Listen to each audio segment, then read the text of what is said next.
7 words were enough to change everything inside a crowded tenement on Hester Street. On March 15, 1881, what should have been a routine health inspection on Manhattan's Lower East Side turned into something unforgettable. That was the day 7-year-old Seamus O'Sullivan, who had never spoken a word in his life, finally broke his silence. But his first words weren't the hesitant sounds of a late-talking child asking for water or calling out for his mother. In front of 3 city health officials and more than a dozen stunned onlookers, the boy raised a trembling finger toward his mother and, with unnerving precision, said, "She hides 7 dead men in our house." The silence that followed was so heavy it would haunt everyone present until the end of their days. What investigators uncovered inside the O'Sullivan boarding house revealed a horror so deliberate, so systematic, that it shook the immigrant community's understanding of what survival in America could demand. The truth of that March day did not begin with child's voice, but with mother's desperation and a neighborhood too willing to turn its head. The Lower East Side in 1881 was a symphony of suffering performed in 24 tongues. Irish, German, Italian, and Eastern European immigrants crammed themselves into tenements never built to hold so many lives. The air reeked of sweat, coal, smoke, and the sewage that trickled beneath the overcrowded streets. Disease burned through those buildings like fire, claiming its victims with merciless speed. 3 years earlier, Bridget O'Sullivan had stepped off a ship from County Cork with nothing but her silent son and a weight of promises made to families still starving back in Ireland. Her husband, Declan, never made it. He succumbed to typhus and cramped, foul hold during the Atlantic crossing. Since that day, Seamus had not spoken a word, as if his father's death had locked his tongue in silence. Now widowed and alone, Bridget carried not just the struggle of survival, but also the relentless obligation to send money home. The brownstone at 47, Hester Street had seen its prime before the Civil War, but by 1881, it had decayed into a boarding house for desperate newcomers. Bridget leased it from a landlord who cared only for his rent, not its condition. Every space was filled with beds, for crammed into rooms meant for one. The basement was the lowest of the low, where men slept on straw mattresses for 50 cents a week, surrounded by dripping pipes and the furnace's endless rumble.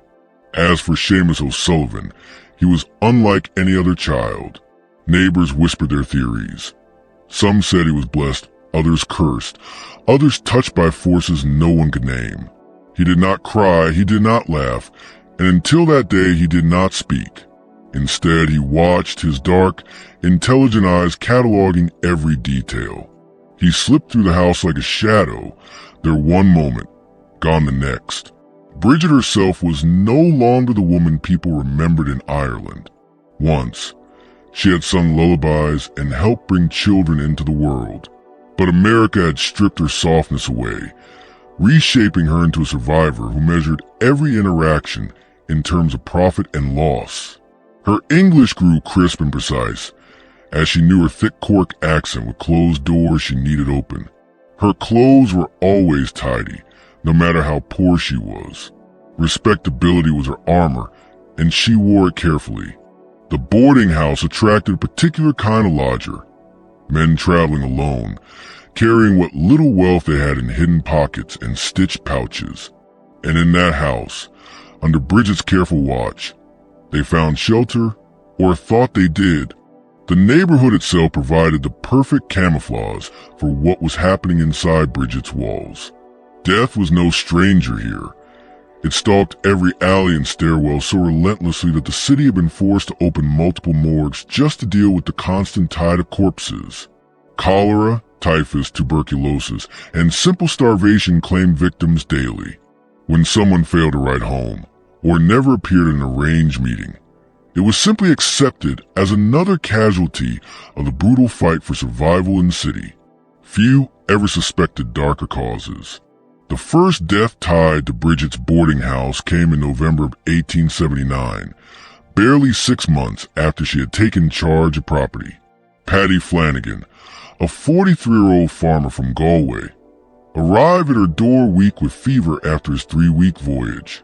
He carried with him nearly $60 in gold coins, an enormous sum for a man of his station, carefully saved through years of selling livestock. That money was meant to buy him a piece of Pennsylvania farmland and a new beginning. Too sick to manage the stairs, Flanagan took a bed in the damp basement, determined to recover quickly and move on. He often spoke, between coughing fits, of his hopes and plans, proudly showing his fellow boarders a pouch of coins that held his future. Bridget herself cared for him, bringing bowls of broth and offering small doses of medicine. Her attentiveness earned his trust and his gratitude. On the 4th night, his fever broke. He spoke with renewed energy about visiting the immigration office and finding transport west. That evening, Bridget carried down a steaming cup she called her grandmother's special tonic, a drink from the old country meant to restore strength to men after illness. From the shadows of the basement stairs, young Seamus watched. He had made a habit of slipping into corners where no one noticed him, his silence and small frame turning him into something ghost-like, nearly invisible. He saw his mother hand the cup to Flanagan. He saw the man drink deeply, gratefully, praising Bridget for her kindness and vowing to send letters of recommendation to other Irishmen. Within 2 hours, the farmer was writhing on the floor, his body bent and twisted with violent spasms, as though some unseen hand were tearing him apart from within. His eyes bulged, his nails raked furrows into the skin of his own throat, as if he were clawing at an invisible obstruction. No scream came, only the choking silence of a man dying in unspeakable pain. The other men in the basement gathered around, helpless. None of them had medical knowledge. None of them suspected foul play. They simply assumed his fever had returned with fatal force. Just another immigrant loss of sickness, in a place already drowning in death. To the other tenants, what happened next seemed almost ordinary, an occurrence they had seen too many times before. It was not unusual for a sick man to collapse just when recovery appeared certain. When the commotion began, Bridget appeared within minutes, carrying fresh linens and wearing an expression of practiced sorrow. She knelt by Flanagan's bed, clasped his hand, and whispered soft prayers in Irish Gaelic. To the weary men who stood around, she seemed like an angel of mercy, guiding a fellow countryman through his final moments. Only Seamus, crouched silently in the shadows, noticed the truth. His dark eyes caught the subtle movement of his mother's fingers slipping inside Flanagan's coat, retrieving the small leather pouch that contained every coin he had brought to America. By dawn, Paddy Flanagan was dead. Bridget wasted no time in seizing control. She reassured the boarders that such deaths were tragically common among newcomers, weakened from the crossing and struck down by the city's diseases. Calmly, she offered to handle the arrangements herself, citing her experience with loss and her strong ties in the Irish community. The city's overburdened registry accepted her account without question, recording the cause of death as consumption complicated by malnutrition. What no record ever showed was the true fate of his body. Bridget told the tenants she had arranged for burial in Calvary Cemetery, the resting place of countless Irish Catholics. In reality, her plans were far different. That night, with Seamus supposedly asleep upstairs, she dragged Flanagan's body into a hidden chamber beneath the building, a cellar once used as cold storage when the brownstone was still a private home. The entrance was invisible, concealed behind the furnace, and Bridget had discovered within days of moving in. She recognized at once how useful such a place could be. Cool and dry, its stone walls muffled sound, while a narrow ventilation shaft carried away any smell of decay. Weeks earlier, she had lined the chamber with quicklime purchased under the guise of building repairs. Now, she wrapped Flanagan's remains in sheets, packed them with lime, and sealed him into the darkness. There was no hesitation, no grief. In Bridget's mind, she had only hastened the inevitable. The fever would have taken him soon enough. At least this way, his hard-earned savings would not vanish into strangers' hands, but would instead keep her and Seamus alive, and send money home to Ireland. From the staircase, Seamus watched. His small body was still, but inside, something twisted. He could not fully understand what he was seeing, but he felt the wrongness of it settle deep in his bones. Having already witnessed his father's death, this new horror only drove him further into silence. Words abandoned him entirely. Flanagan's death set the pattern. Over the next 16 months, it would repeat 6 more times. A sick immigrant arrived with visible wealth. Bridget offered care and kindness, a special drink or remedy. Then came the inevitable decline, the quiet death, and a body that drew no suspicion. The second victim came in January of 1880. Klaus Weber, a German clockmaker, carried a weight of 20 years' labor stitched into the lining of his coat. Nearly $80 in savings hidden beneath the fabric. His constant cough worsened in the freezing New York winter, and Bridget was quick to provide her familiar remedies. When he died, she told the tenants it was pneumonia. No one questioned it. In that neighborhood, the story was all too believable. By March, the third victim followed. Heinrich Müller, a Bavarian carpenter. He arrived with a fever that had begun on the Atlantic crossing and a pouch containing $45 in gold. His body did not outlast a month. The official record listed consumption as the cause. No one asked why his fine woodworking tools vanished along with him.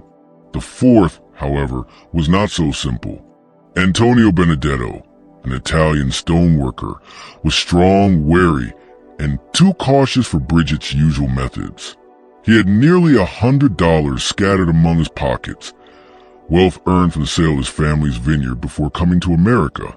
Suspicious by nature, he refused her teas and powders, even when a mild illness struck him.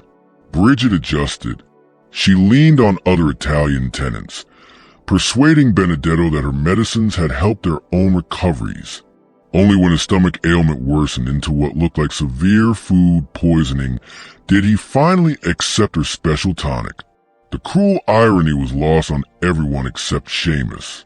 From the shadows, he had seen his mother poison Benedetto's meals before offering the same tainted hand as salvation. By the summer of 1880, Bridget's methods had grown sharper, more organized. She rotated between 3 undertakers, never using the same one twice in a row, paying small fees to keep them from asking questions. She claimed she represented a charitable group that helped bury poor immigrants, and the undertakers assumed the bodies ended up in potter's fields or dissected on the tables of medical schools, both common fates for the unclaimed dead. Meanwhile, Seamus's silence had hardened into something absolute. The boy constructed a private system of hiding places throughout the boarding house, dark corners, crawl spaces, and hollowed gaps in walls, where he could watch unseen. His sharp eyes cataloged everything. The sick men who came with empty pockets and would be left alone, and the dangerous ones who carried money and weakness in equal measure. Outside, the city itself was shifting. Pressured by reformers and driven by the fear of epidemic, the government expanded its health inspections. The newly established New York City Board of Health sent inspectors into the tenements, demanding better sanitation and stricter oversight. At first, Bridget worried their scrutiny might expose her, but she soon discovered the opposite. Inspectors care about filth, disease, and overcrowding, not the quiet death of immigrants whose papers were already stamped and whose causes were neatly certified. Their visits gave her a cloak of legitimacy. She leaned into the role of a dutiful landlady, keeping careful records of every tenant. When they arrived, what illnesses they carried, how and when they died. To officials, she was a model of cooperation. To those beneath her roof, she was the caretaker. But to Seamus, watching from the dark, she was something far more terrifying. Bridget's meticulous records, shared freely with health inspectors, painted her as a conscientious landlady coping with tragedy beyond her control. In truth, they were both a shield and a hunting ledger, masking her crimes while providing her with intelligence on who among her tenants might be most profitable to target next. For Seamus, the cost of living in that house was etched into his growing mind. Neighbors whispered about the boy's uncanny maturity, noting the hollow, haunted quality of his eyes. He developed strange rituals, lining up objects in perfect symmetry, checking locks and windows again and again, staring at blank walls as though he could see beyond them. Dr. James Kellerman, a German physician who occasionally treated boarders at Hester Street, grew alarmed. On a visit in September of 1880, he studied Seamus for several minutes, his sharp eyes recognizing the signs of deep psychological trauma. He gently suggested to Bridget that the boy might benefit from new treatments being developed for children scarred by emotional shock. Bridget dismissed the idea with a polite smile. She insisted her son was simply shy, that he would outgrow it in time. Privately, she understood the danger. Doctors asked questions, and questions could unravel everything. From that day on, she tightened her grip on Seamus, keeping him away from outsiders under the pretense that he was nervous around strangers. The autumn brought with it 2 more deaths, and a dangerous escalation. Within the span of 2 weeks in October, James Crawford, a Scottish textile worker, and Eric Lindfist, a Swedish laborer, were both carried from the boarding house in silence. Crawford's passing was the first to raise murmurs.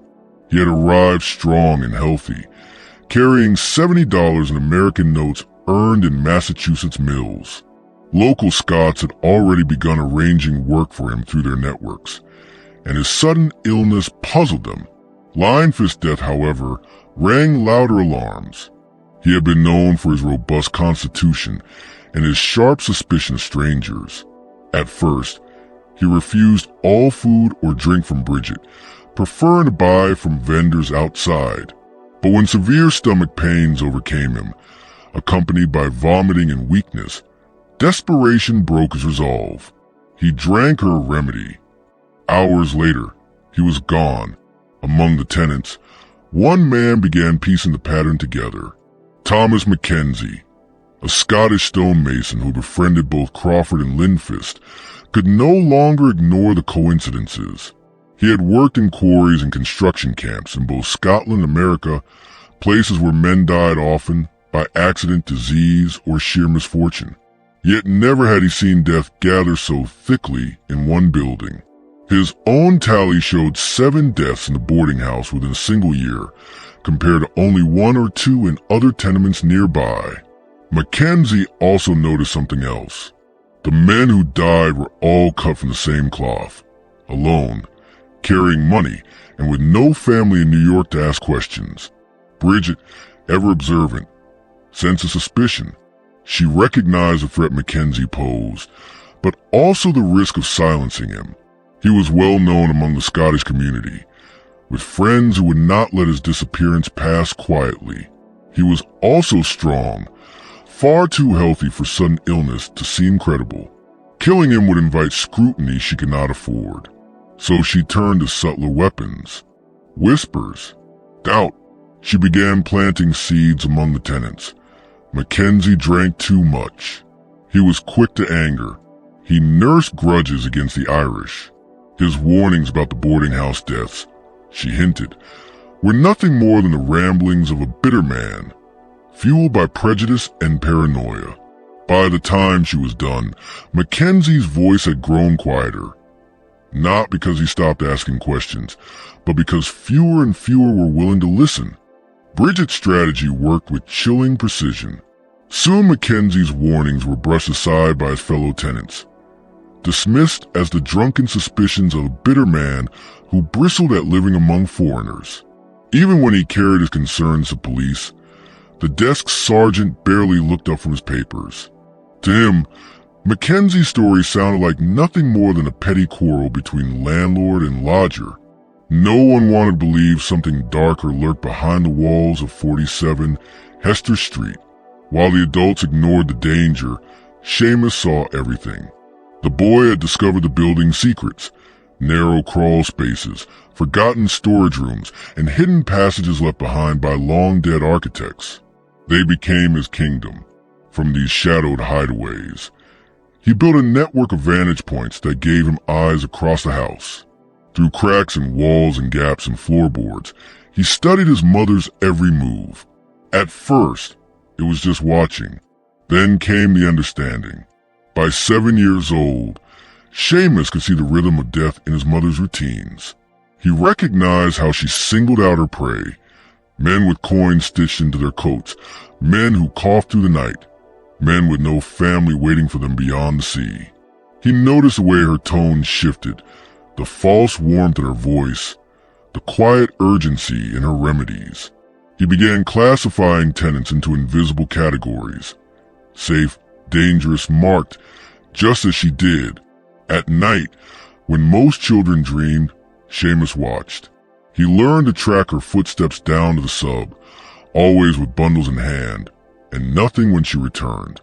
The air carried back strange chemical scents, harsh, biting odors that reminded him of the slaughterhouses and tanneries nearby. He knew those smells meant death. The weight of this knowledge pressed on his small body like iron chains. Sleep became impossible. Night after night, he lay awake in his secret spaces, heart racing, hands trembling, breath so shallow it left him lightheaded. He was too young to name it, but the fear was carving itself into his bones. By the time the winter of 1880 crept in, Seamus was a child in years only. His eyes belonged to someone much older, someone who had seen too much and could never unsee it. By late winter of 1880, the city itself turned against Bridget's careful equilibrium. Officials announced sweeping new inspections for tenements across Manhattan, no longer content with cursory visits to overcrowded rooms. Now they would probe basements, measure ventilation, and demand explanations for every hidden chamber. The dreaded word sub appeared on the inspection lists, and Bridget knew at once that discovery was inevitable if she left things as they were. 7 bodies lay beneath her feet, each shrouded in quicklime and silence. Their presence had been her secret strength, proof of her cunning, but now they had become a liability heavy enough to drag her into the grave. She spent sleepless nights whispering through options in her head. Fire. The furnace could reduce the remains to ash, but the smoke would betray her. Acid. Expensive, dangerous, and difficult to obtain in the needed quantities. Burial. Possible. But the thought of dragging 7 corpses to the alleys of the Lower East Side made her blood run cold. Each plan ended the same way. Exposure, arrest, and the rope. What Bridget did not realize was that her son saw everything.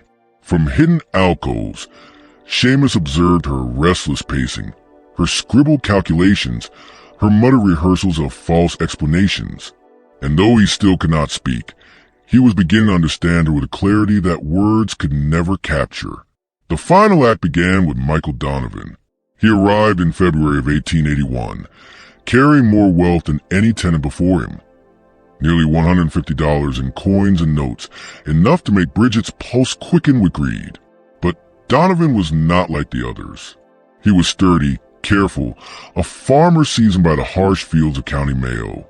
He had kin in Boston, expecting him within 2 weeks, men who would not ignore his absence.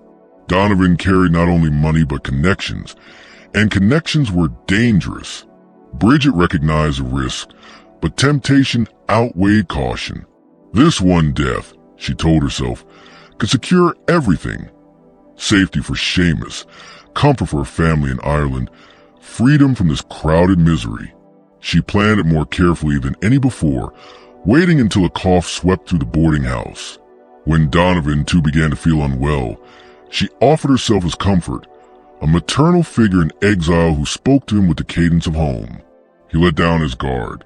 Seamus was ready. From a hidden alcove carved into the shadows of the basement stairwell, he watched his mother prepare the poison with precision that chilled him. The careful measuring of powders, the silent stir of the cup, the mask of compassion on her face as she carried it to Donovan's bedside, it all unfolded before his dark, unblinking eyes. This time, the death did not come quietly. Donovan's body fought the poison with ferocity. He convulsed in violent spasms, teeth clenched, veins bulging in his neck. His eyes stayed open the entire time, locked on Bridget with an expression of dawning, terrible recognition. For nearly an hour he writhed in agony, his consciousness intact, his hands reaching in supplication to the very woman who had murdered him. Seamus could not look away. He watched every moment, watched as his mother's deception turned to impatience, then irritation, and finally to cold detachment. He watched Donovan die with full awareness of betrayal, his mouth forming silent pleas that no one would answer. That night, something inside Bridget fractured. The iron composure that carried her through 6 murders was splintering under the weight of Donovan's violent end. She began to swing wildly between kindness and cruelty, fussing over her tenants with cloying attentiveness one moment and snapping at them with venom the next. Her mask was slipping, and for the first time, even those who had once offended her began to notice. And in the hidden places of the house, Seamus, silent, sleepless, and haunted, was noticing too. She was unraveling. The woman who had once kept her boarding house immaculate now left dishes to rot in the sink and laundry to sour in damp corners. Dust collected in hallways that had always been swept, and the once orderly ledger of tenants became a mess of contradictions. Bridget told too many stories, too many versions of Donovan's fate. To some, she said pneumonia had claimed him. To others, a weak heart. She told Mackenzie that he rested at Calvary Cemetery, but when a parish priest stopped by, she claimed the burial was at Woodlawn. For a woman who had built her survival on precision, these fractures were dangerous. Mackenzie was still watching. Despite Bridget's whisper campaigns against him, the Scotsman continued his private inquiry. He wrote letters to immigrant aid societies and Catholic charities, asking about the dead men Bridget claimed to have buried. The answers came back like cold knives. No records, no burials, no trace of the names she had given. By the thaw of 1881, pressure mounted from every direction. The Board of Health announced sweeping inspections from March, targeting the most crowded buildings first. 47 Hester Street, with its overflowing rooms and foul-smelling basement, was near the top of the list. Bridget knew the game was ending. She needed to disappear, to build a new identity and flee before inspectors uncovered the hidden sub. But money was scarce. Most of her victims' fortunes had already been sent across the Atlantic, promised to the starving family she left behind in Ireland. What remained was not enough to start over. Inside the house, the real collapse was happening in silence. Seamus had endured 7 murders, 7 secret burials, and 7 nights of muffled screams and convulsions echoing through the walls. He had watched his mother lie, poison, steal, and bury. A boy of 7, but carrying the weight of 7 deaths. His silence had once been a shield. Now it was a prison. By March, the pressure inside him was as unbearable as the weight pressing down on his mother. The O'Sullivan house on Hester Street was no longer just a boarding house. It had become a crucible, one that would either destroy them both or finally crack open the secret Bridget had worked so hard to conceal. The tension inside 47 Hester Street reached its breaking point on March 15th, 1881. The morning was bitter and gray, the kind of cold that cut through layers of wool and settled into bone. At precisely 9 a.m., 3 figures stepped onto the stoop. Dr. Samuel Hayes, Inspector Margaret Walsh, and Clerk Robert Chin, each armed with clipboards, calipers, and the full authority of the New York City Board of Health. Bridget had spent the last week preparing for this moment. Floors scrubbed raw, ledgers rewritten, windows polished until they caught the dull winter light. She had rehearsed her answers, smoothing every possible irregularity into a tidy explanation. Even Seamus had been locked away upstairs, hidden like one more secret she could not afford the inspectors to glimpse. At first, it seemed her work would hold. Hayes tested ventilation shafts while Walsh measured the overcrowded rooms. Chin moved quietly behind them, jotting down notes and asking rote questions about sanitation and tenant turnover. Bridget glided at their side, smiling politely, her tone clipped and professional. She produced immaculate records, reciting the names of the dead with bureaucratic calm, as if death itself were merely another column to be balanced in her ledger. She spoke of her charitable efforts to bury the poor, weaving herself into the fabric of the immigrant community as its unlikely guardian. For a time it worked. Hayes remarked on her diligence, surprised to find a landlady who seemed to care about standards. Walsh's measurements revealed crowding, but nothing outside the thin margins of legality. Even Chun, trained to notice inconsistencies, found nothing more than the faint oddities of a building too full of strangers clinging to survival. But then they reached the basement.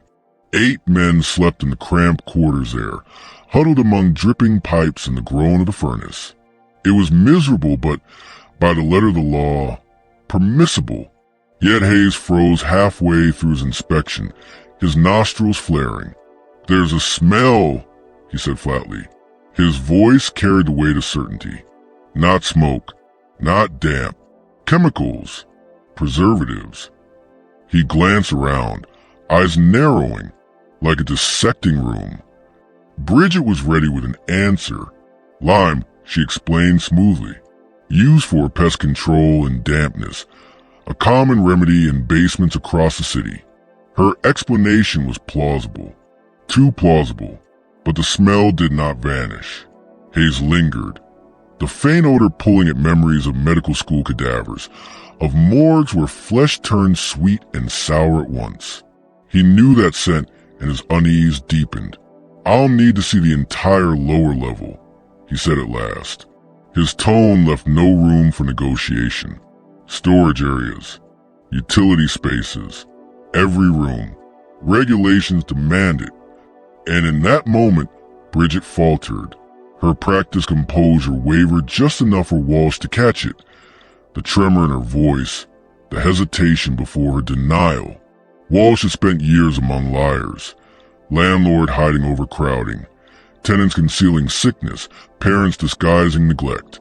She knew the look of someone guarding a door that should not be opened.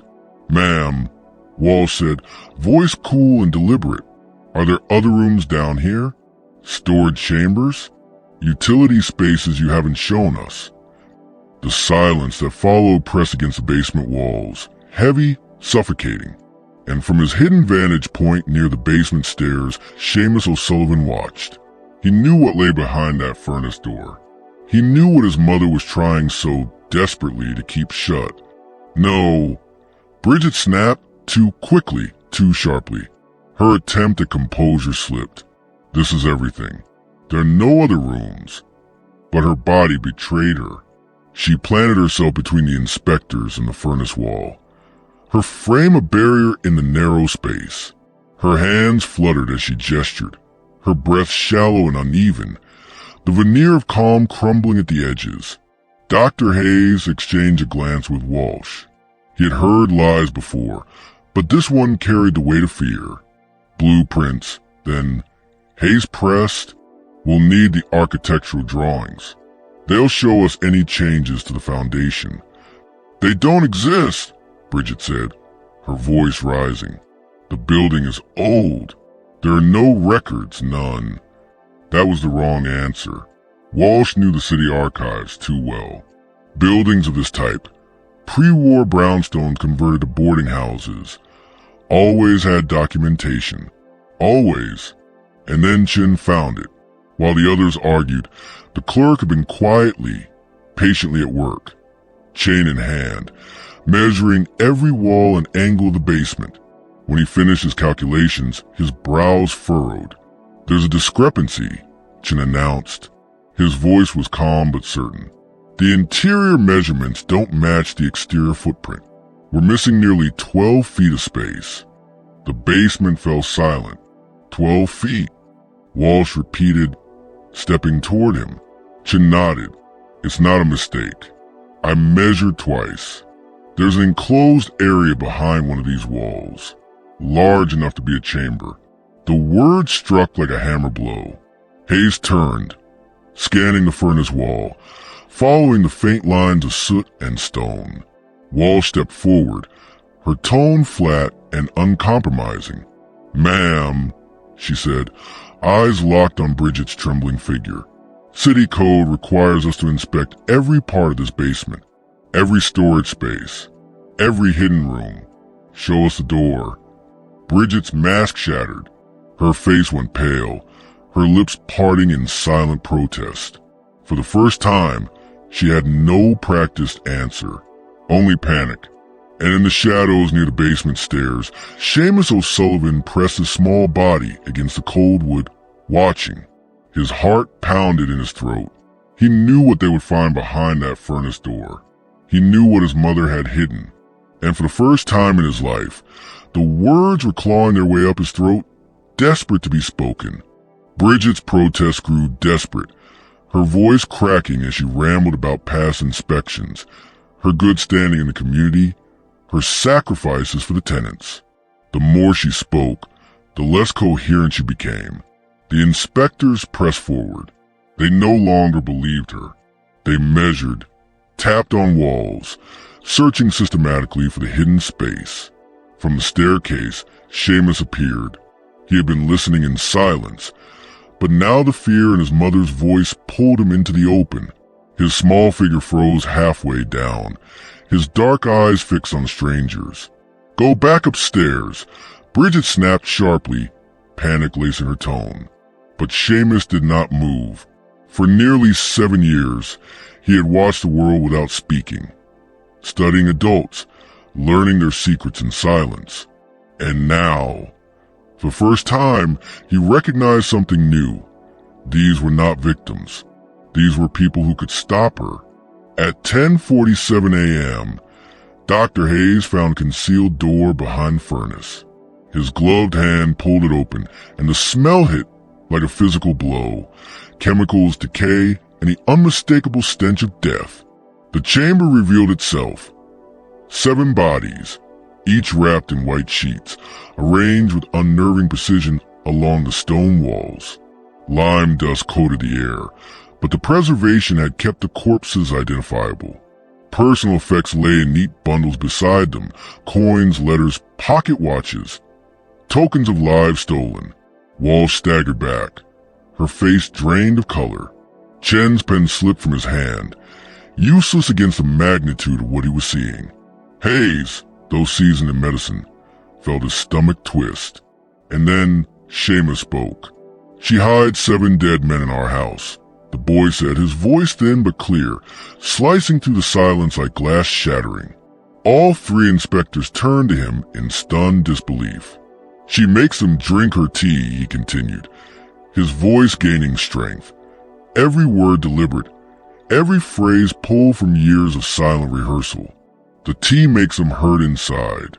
Then she takes their money and puts them down there." The basement was still, save for Bridget's strangled gasp. For the first time in his life, Seamus's voice filled the room, and with it, the truth that sealed his mother's fate. "She put him down there," Seamus whispered, pointing toward the hidden chamber. Then came Klaus Weber. He made clocks. He had money sewn into his coat. Mama gave him the same tea. Inspector Walsh's pen froze. The boy spoke with growing confidence, his voice steadier with each revelation. He listed the victims one by one, his memory spilling out after years of silence.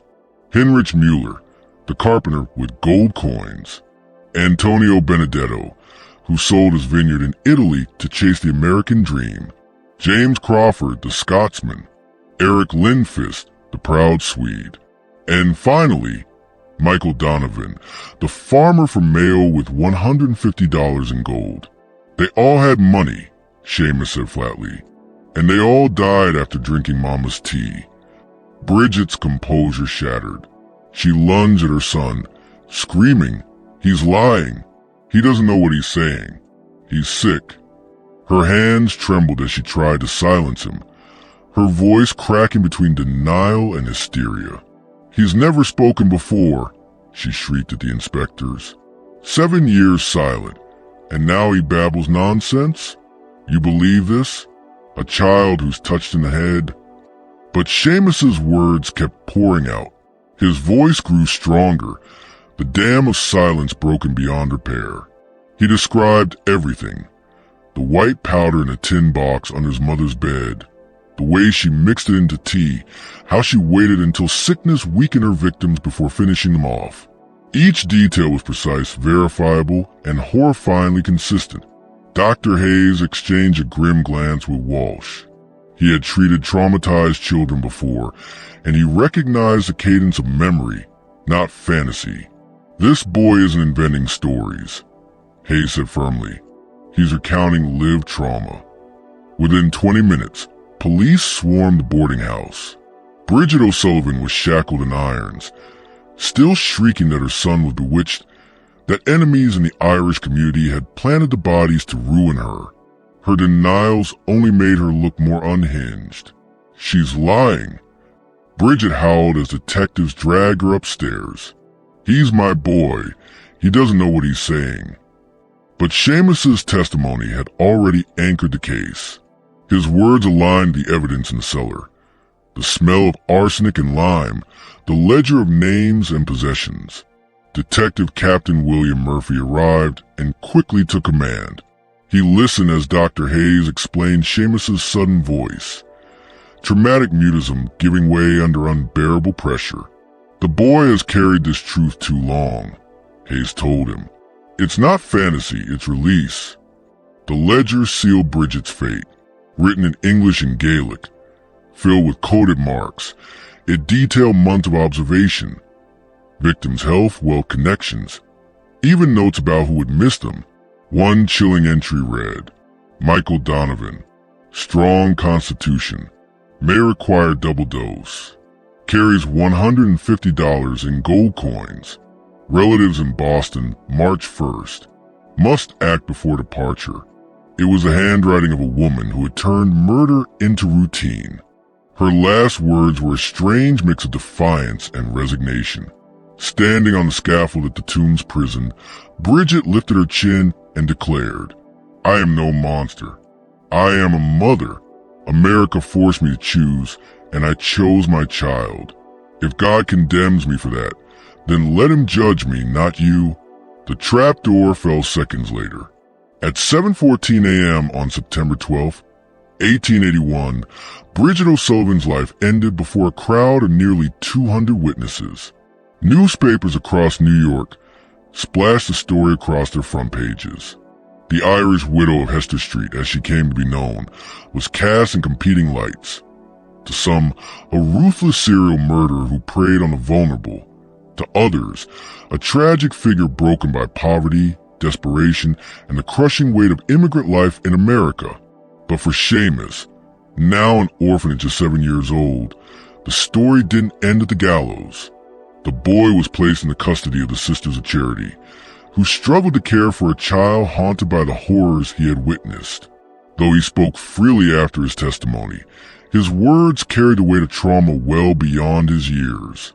Reports from the orphanage described him as watchful, solemn, and unerringly perceptive, a child who never again laughed easily.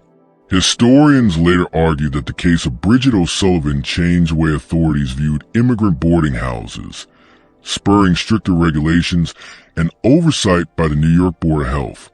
Yet for all its social impact, the case remained at its core a chilling tale of survival twisted into monstrosity.